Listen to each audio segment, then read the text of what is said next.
friend Lucy, and Lucy's my beautiful friend and teacher and mentor, and Lucy tests me to do crazy shit, and this time I was like, Lucy, do a little band.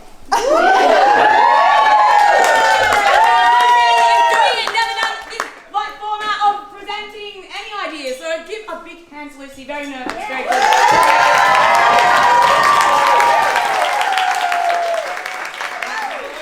Thanks everyone for the encouragement.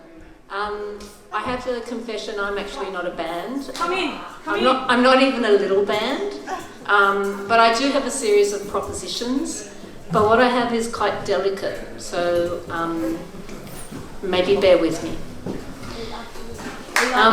Thanks. I put my glasses on. So proposition 1, and it's so delicate you can't see it, but maybe you can, and I can also explain what's on the picture. I can't read it though. So proposition 1 is to dig a hole. So this is a hole in the ground. On the 6th of March 2024, I dug a hole in my backyard through clay which is soggy in winter and cracked in summer. I dug through Jurassic dolerite, late Devonian quartzite and Precambrian schists, veins, plutons and megaliths, tunnelling deep within and through our island.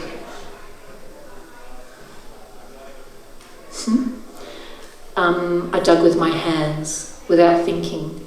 It was remarkably easy once I got going, as if I had become a little mole, low vision, low light, muted colours, sniffing warm beetroot smells, then cold flinty ones. As I dug deeper, temperatures got hotter, yet I seemed to be unaffected, protected by scales that had grown on my skin. The sound around me became more felt than heard, with quivering pulses whizzing through my body. My digging strokes became more like breaststroke, so that I was swimming through the earth in a dead straight line. I came to a junction of the American, Eurasian and African plates, where a string of volcanic islands has formed, ascending through the Tesaida Rift, the world's slowest, active, discrete, spreading plate boundary.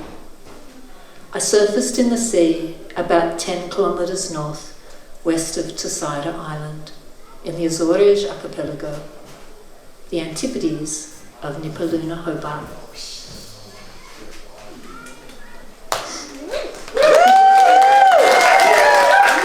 But wait, there's more. I just have to open my phone. Proposition number 2, to listen from a distance to the not yet audible. And this is a picture of an infrasonic array that you can't see. The Comprehensive Nuclear Test Ban Treaty, CTBT, adopted by the United Nations General Assembly on the 10th of September 1996, is a multilateral treaty to ban nuclear weapons test explosions for both civilian and military purposes in all environments. The white dots that we see here are 60 infrasound stations. They monitor the globe for atmospheric or shallow underground nuclear explosions. Such explosions create infrasound waves, low-frequency waves inaudible to the human ear. This event here could be a volcanic eruption, a storm or an explosion, all creating infrasound waves that are registered by our infrasound stations. Such a station consists of several elements. This one has 8. The distance between the elements can vary from 1 to 3 kilometers. This is the best setup for trying to identify and locate the source of the infrasound waves. Each array element includes 5. That's from the CBT website. IS5, Hobart, in Buckland, Australia, which is actually in a rifle range, weirdly, is controlled by the Australian Department of Defence and supervised by a permanent caretaker employed by Geoscience Australia for the CTBT. IS42, Azores, Portugal, is operated and maintained by the Centre for Volcanology and Geological Hazard Assessment at the University of the Azores for the CTBT. Leaky sub-bass frequencies under the auditory threshold are often felt in terms of tactility or organ resonance instead of hearing.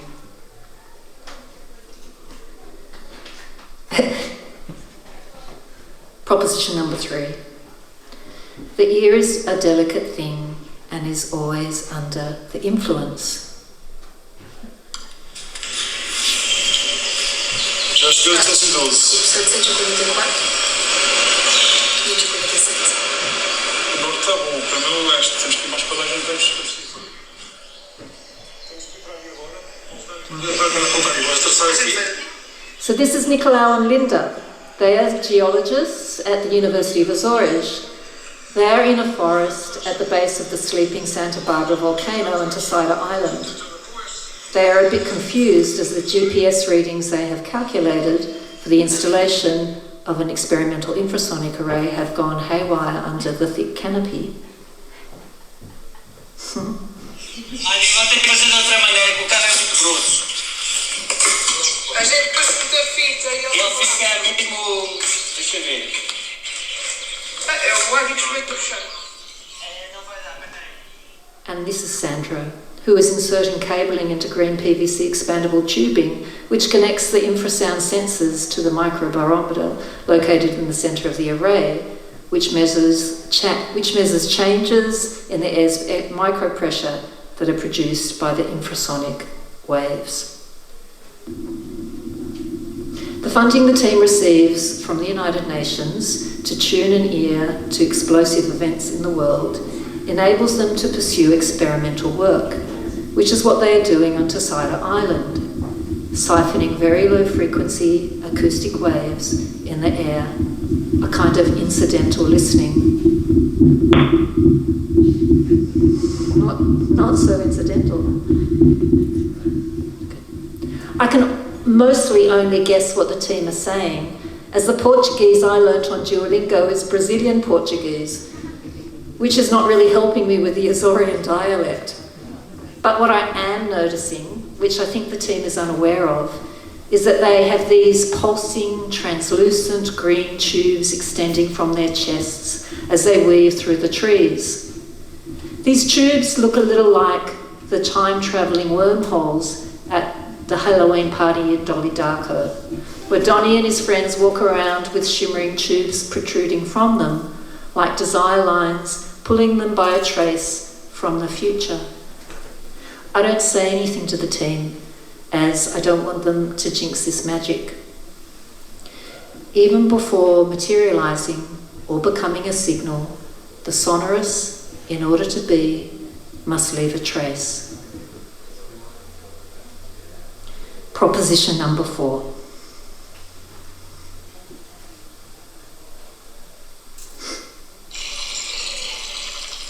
To witness the event of a lava balloon.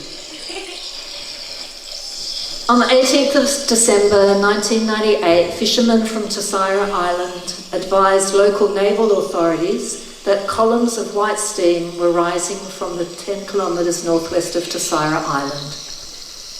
Lava balloons were observed floating in the eruptive body of water. These balloons are very hot, gas-rich lava fragments produced from small submarine lakes. As they rise to the surface, magmatic gas exhales from the hot fragments, increasing the volume of the balloon, while the crust is glassy and expansible. Once at the surface, the interaction between the hot balloons and seawater produces billowing white steam that can be seen from the land. The balloons may explode or eventually sink after the gas escapes. Nicolau, the main scientist, was there in a little fishing boat when the balloons were surfacing.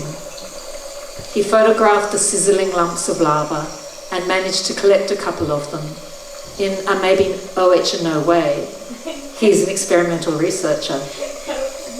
Yeah. In fact, the whole department have a creative approach to material. The head of department borrowed one of the lava balloons and took it to the local airport to run it through the security X-ray scanning equipment to capture the anatomy of the balloon. The images produced are haunting, echo-like forms, variations of energetic fields, ghosts of something more solid.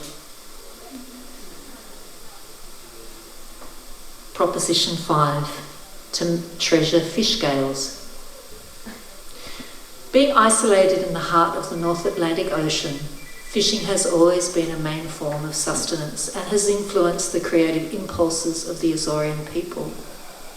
With not much access to traditional decorative materials, and with a huge diversity of fish at hand, the use of these scales has given rise to incredibly intricate crafting processes. The scales from mullet, rockfish, seabream, snapper and pollock are clean, dried, shaped and stitched with silver thread to form escama de peixe, delicate fish scale representations of local wildflowers and shimmering jewellery for the body. Peixe espada branca, the silver scabbard fish, swims in the northeast Atlantic Ocean. It is an important fish for the Azores archipelago and is also present in the seas around Tasmania. The silver scabbard fish is characterised by its long, flat body and the prominent crest of its nape. It has a uniformly silvery body, but without scales. Nicolau took this photo of a young fisherman's hands holding a limp espada branco. His hand holds the slippery fish steady, while his right hand points to a cauterized wound in the silvery flesh. The swimming fish had collided with a surfacing lava balloon, the impact proving fatal. It had no scales. Might they have protected it? These are some scales from pollock, sea mullet, bream. I learnt this craft when I was there. What do I treasure? What do I want to protect?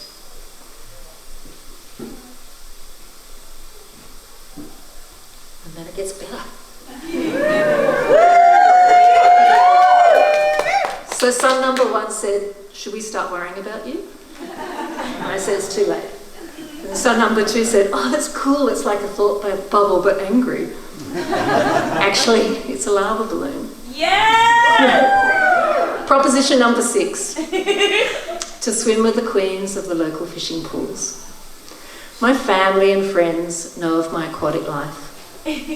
After surfacing in the North Atlantic, I made friends with Elena, Clara, Lucia and Maria, buoyant mermaids and reinas de piscinas de pesquero, queens of the local fishing pools. I sing in the shower, and sometimes I sing during my early morning swim, in the dark, with the stars and the bioluminescent sparkles, alone. This is the song that I sing. Maybe.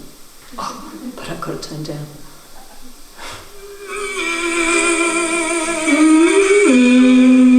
Actually hum it. It's Portuguese.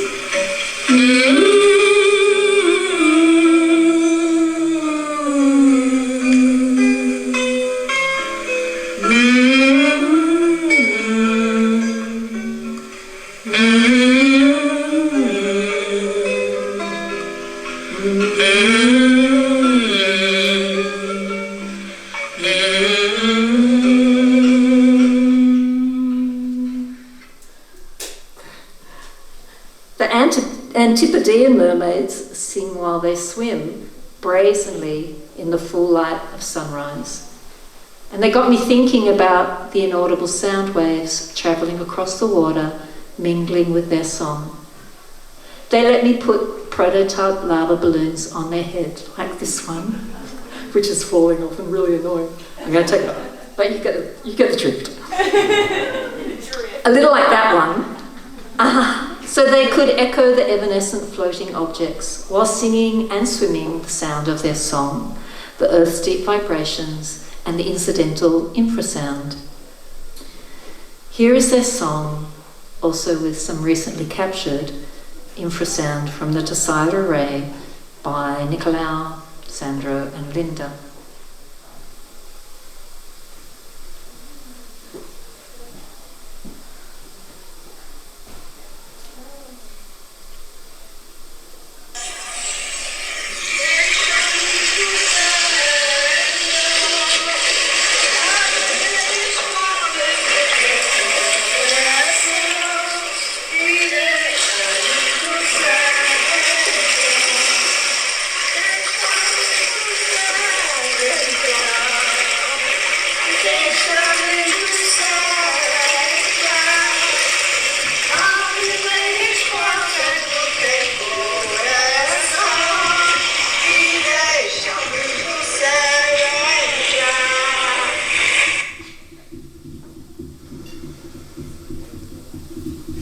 Microknowledges nurtured by a culture of sounding practices support us in approaching together the conditions of personal, political and ecological disquiet.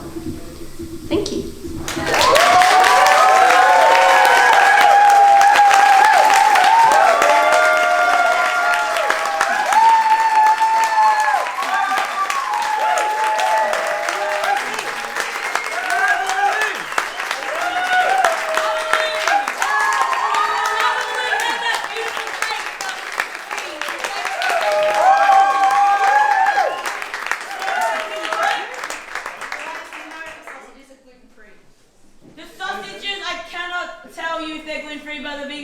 Sorry about that. They're from Dorchester. So it's dinner time. Oh, sausages. Oh my, Dorchester, beautiful butcher, and beautiful patties that Tully's mum made.